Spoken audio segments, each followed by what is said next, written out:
Hello everyone, this is Rick Vaughn. I'm your instructor for Math 540, and I am recording this video to give you a brief introduction and a overview of the course and some of the important features that are in there.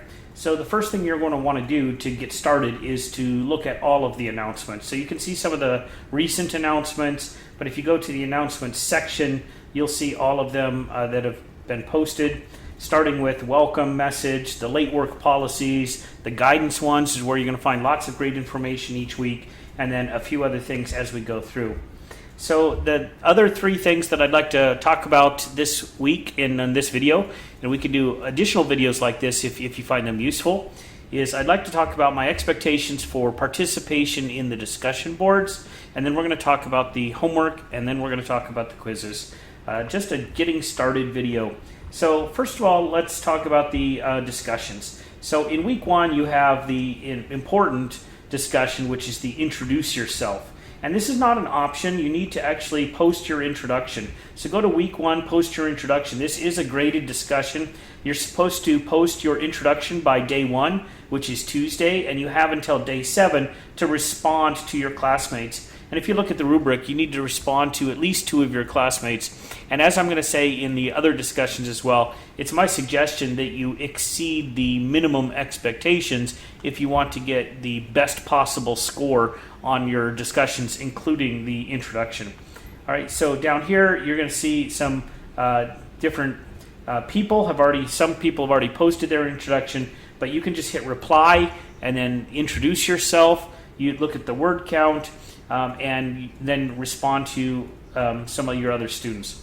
So I'm not scrolling down because I don't want to have any personal information for any students on this video, but this is where you'd access that introduction. Again, it's due on day 1. Now, the next thing that we're going to look at is the discussions, the main discussion. So every week you're going to have 2 discussions. And in general, the first discussion is about content and the second discussion is about application. So in week 1, our first discussion is here. It's about quantitative analysis. So the initial post in the discussion thread is due no later than day 3. It's my suggestion to you that you post as early as possible. This is because we need to generate discussion between me, between you, between your classmates, and if everybody waits until the last minute, it's really hard to get some discussion flowing until late in the week when we all get busy. So in this particular discussion, you can read the prompt. There's some quotes, and so you want to read through and select one of these quotes, and you're going to interpret it, give some examples, say what you disagree with, not just I like this quote, but what is it about the quote that really spoke to you, that caused you to choose it. So you want to explicate this, you want to explain it. And then you're also going to, down here, based on the above quotes and together with the assigned readings and the guidance, discuss why quantitative analysis is important. All right, so this week we're looking at quantitative analysis, measures of central tendency, mean, median, mode, and dispersion. We're looking at standard deviation, range, variance, and really looking at the shape of the data. And the shape of the data, another way of saying that is the distribution. So we're looking at the distribution information. So explain why looking at distribution and measures of central tendency is important, and in your field in particular. You want to make sure that you not only respond to the prompt with an original contribution, make sure that it's referenced appropriately. You probably want to have your textbook handy in APA format so you can just cut and paste that into just about every post that you're going to make in the discussions and any other sources that you might look at. And then you need to respond to at least 2 of your classmates. And so the minimum expectation is 2. And if you want to get a proficient score on the rubric, it's my suggestion that you go at least 3.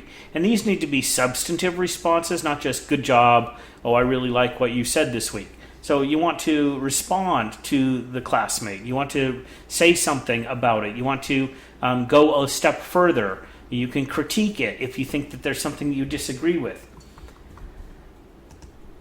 All right, so then we're going to look at discussion 2. So in discussion 2, you're actually going to find an example of a research study.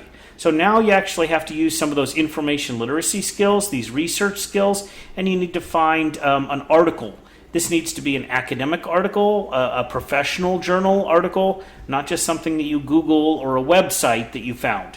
All right, so try to find some professional sources. These can be difficult to read, especially early on if you don't have a lot of examples of statistics, but you want to look for things that applications of quantitative analysis. And it's usually best if it's an area that's of interest to you. You know, you're studying a certain kind of area, or you're interested in a certain kind of research question. Use that as the basis of your research. Now, you may also want to visit the Ashford Library. We have some excellent librarians on staff, and they can help you access those databases and use keyword combinations that it's going to find articles that are relevant and that are on topic.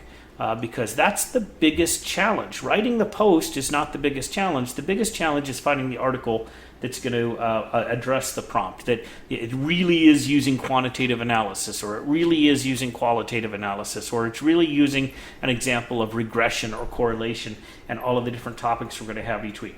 Again, both of these posts this one is due on, I think it says day 4, but I think if you look in the grade book, I think it's due on day 3. And so I would make sure that you look in the guidance each week when I post what day these initial posts in the discussions are.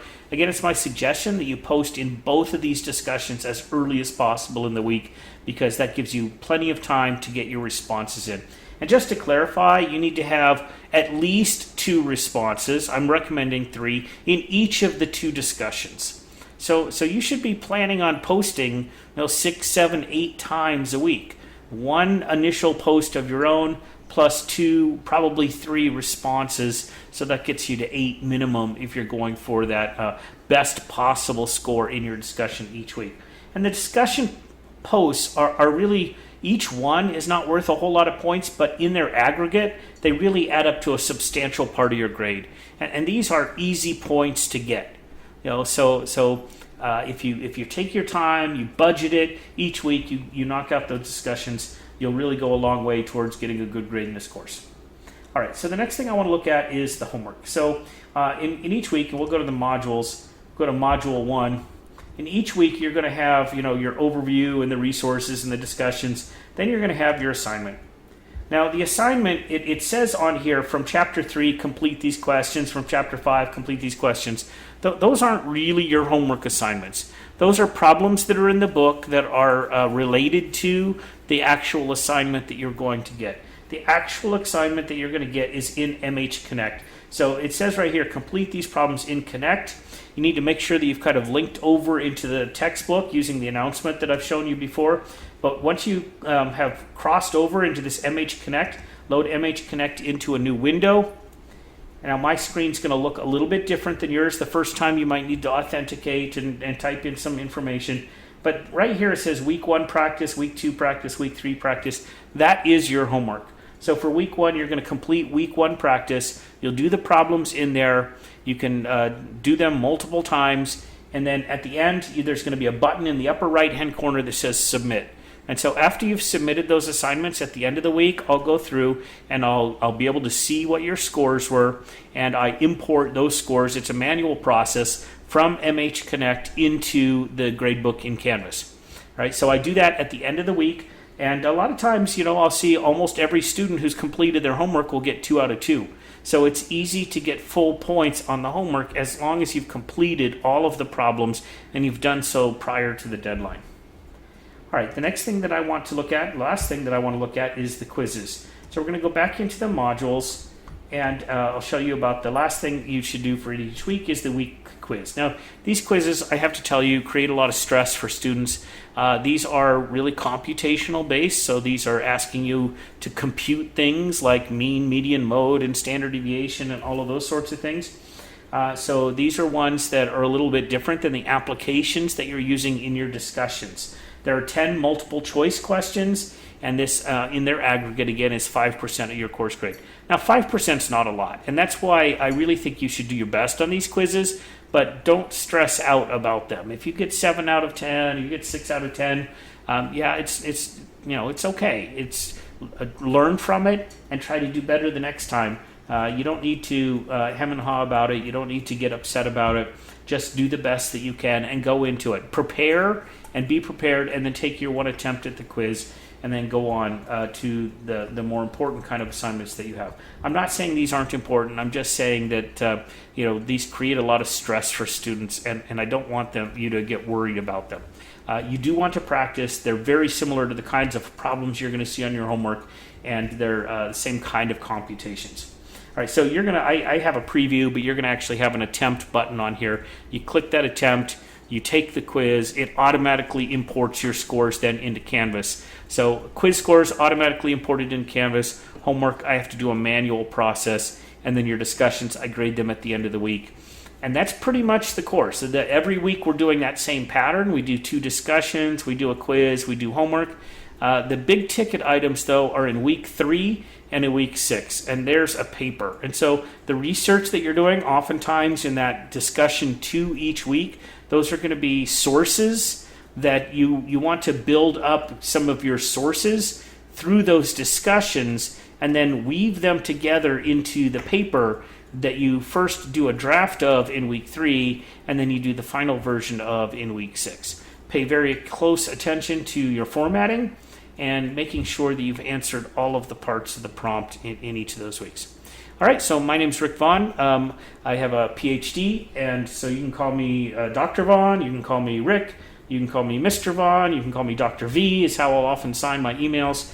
It's my pleasure to be your instructor for this course. I look forward to working with you over the next 6 weeks. And please let me know if I can be of any assistance to you. Email's great. You can use my phone that I've posted up in the classroom. And also, you can just send me a message if you'd like to see some more of these kinds of videos. If you're a video kind of person and this has been useful to you, let me know, because I can do very short video instructions with screencast video just like this. All right, I hope you all have a great day. I look forward to our class starting this week, and I'll talk to you again later.